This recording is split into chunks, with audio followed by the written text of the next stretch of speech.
اگر اللہ کسی کو اپنا بیٹا بنانا چاہتا تو اپنی مخلوق میں سے جس کو چاہتا منتخب کر لیتا. وہ پاک ہے، وہی ہے اللہ جو اکیلا ہے، بڑا زبردست ہے.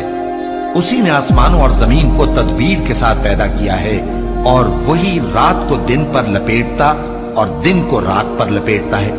اور اسی نے سورج اور چاند کو کام میں لگا رکھا ہے، سب ایک وقت مقرر تک چلتے رہیں گے. دیکھو وہی غالب ہے، بخشنے والا ہے. اسی نے تم کو ایک جان سے پیدا کیا، پھر اس سے اس کا جوڑا بنایا، اور اسی نے تمہارے لیے چوپایوں میں سے 8 جوڑے بنائے. وہی تم کو تمہاری ماؤں کے پیٹ میں پہلے ایک طرح پھر دوسری طرح 3 اندھیروں میں بناتا ہے. یہی اللہ تمہارا پروردگار ہے، اسی کی بادشاہی ہے، اس کے سوا کوئی معبود نہیں. پھر تم کہاں بہہ کے جاتے ہو؟ اگر ناشکری کرو گے تو اللہ تم سے بے نیاز ہے، اور وہ اپنے بندوں سے ناشکری پسند نہیں کرتا.